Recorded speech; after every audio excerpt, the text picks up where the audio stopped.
Hello dear student, कैसे हैं आप सब। आई होप आप सब अच्छे होंगे, आपकी फैमिली में भी सब लोग अच्छे होंगे। आज का वीडियो आप सबके लिए मोस्ट इंपॉर्टेंट होने वाला है। इंपॉर्टेंट क्यों होने वाला है? क्योंकि आज मैं आपको बताने वाली हूँ फेल होने के 3 बड़े कारण।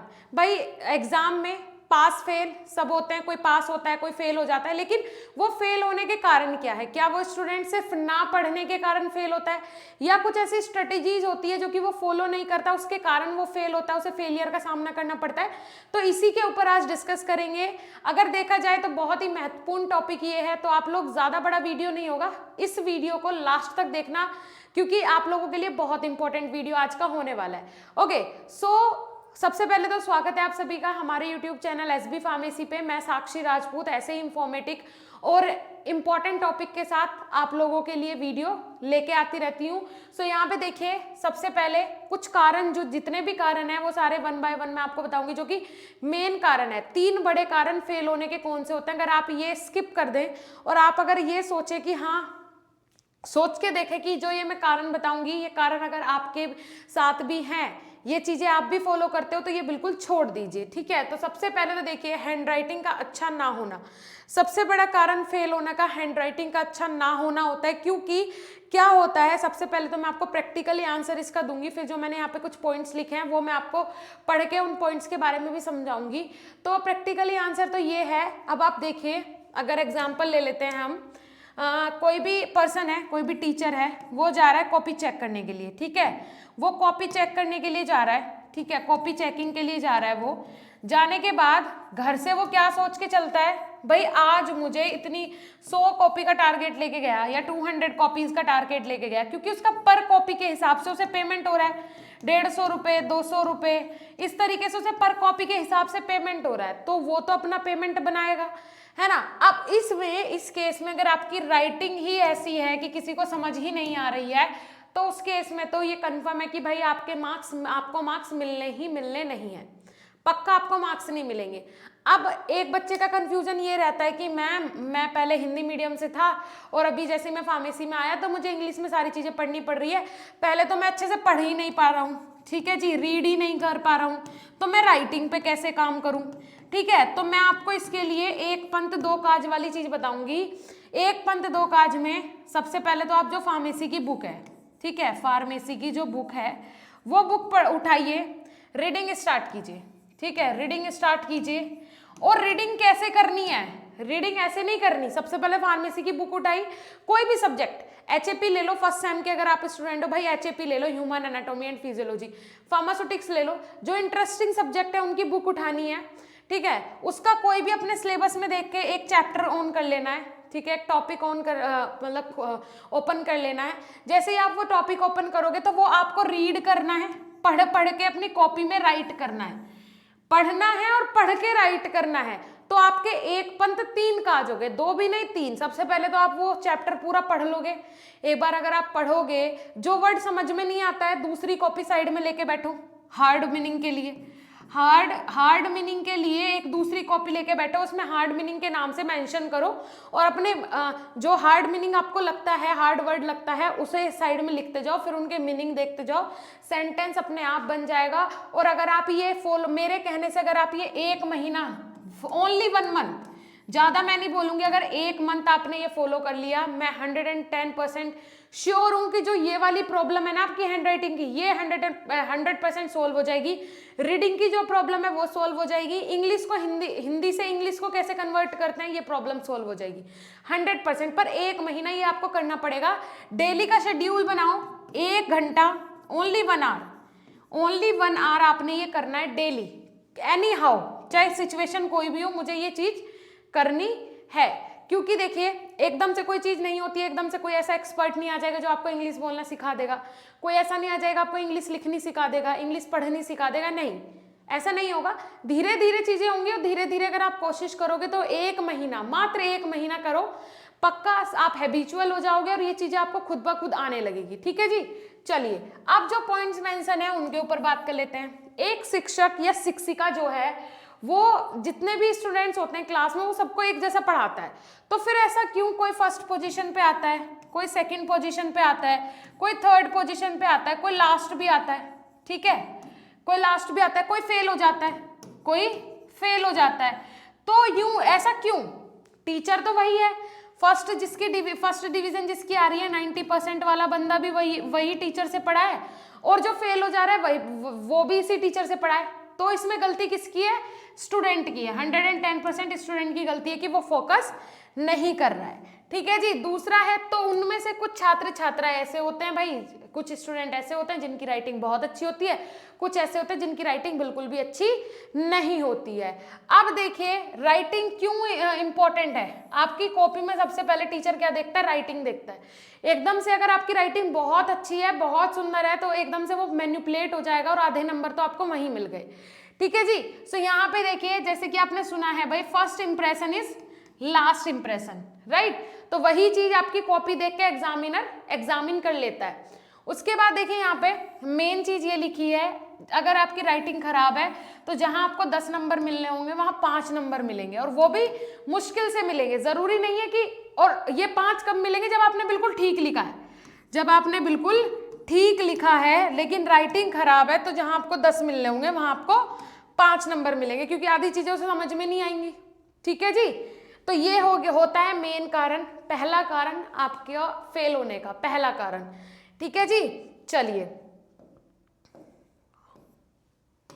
सेकंड कारण देख लेते हैं भाई। सेकंड कारण क्या होता है? सेकंड कारण होता है नियमित रूप से पढ़ाई पर फोकस नहीं कर पाना।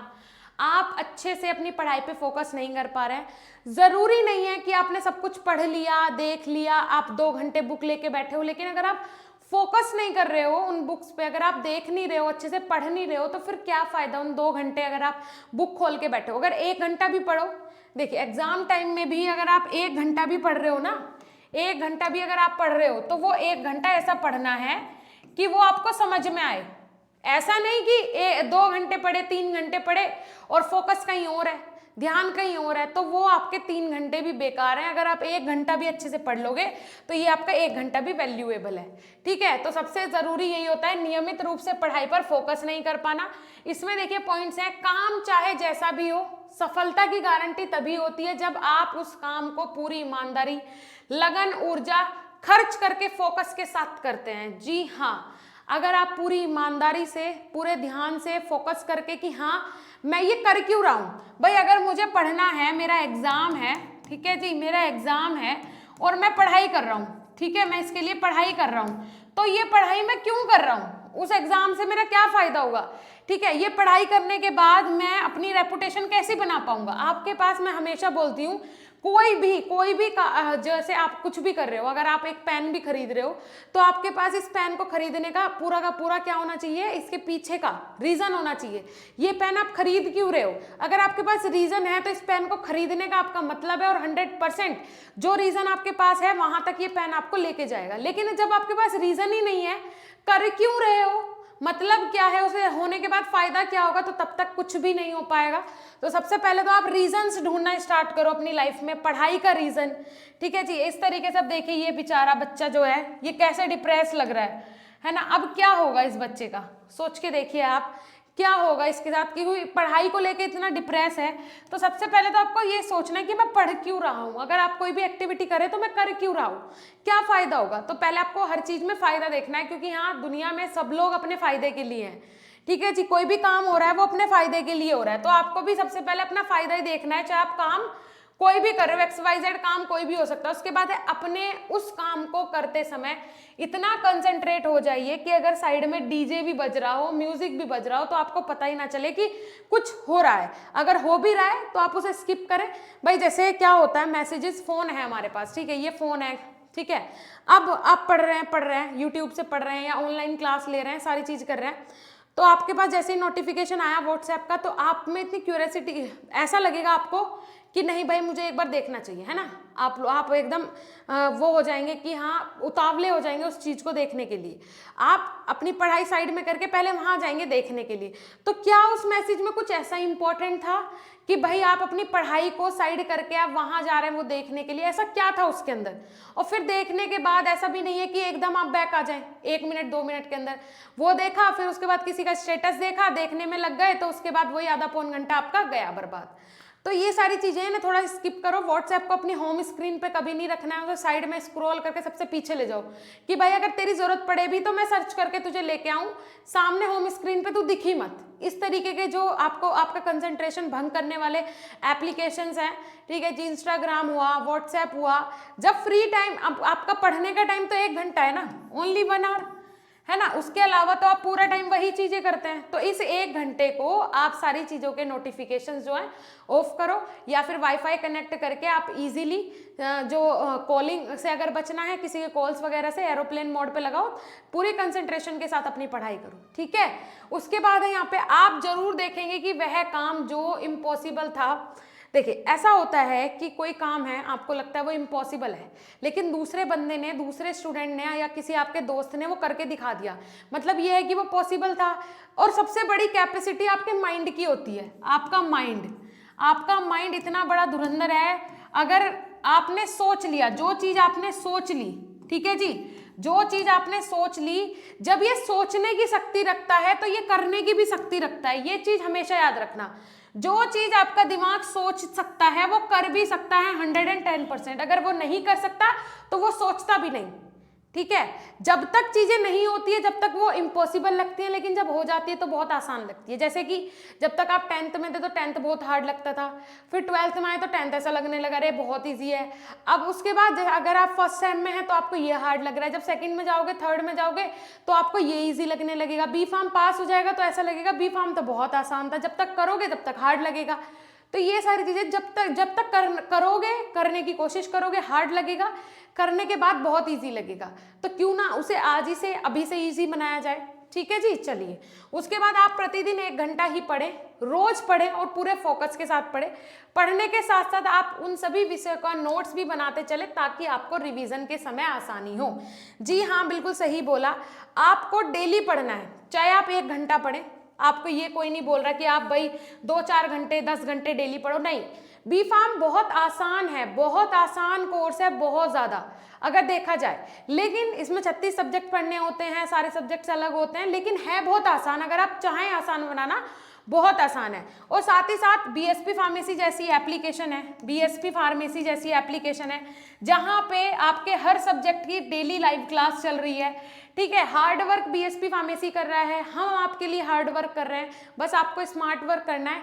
जाना है बीएसपी फार्मेसी ऐप इंस्टॉल करनी है, कोर्सेज विजिट करना है, डेमोज देखने हैं, उसके बाद कोर्सेज में ज्वाइन करना है।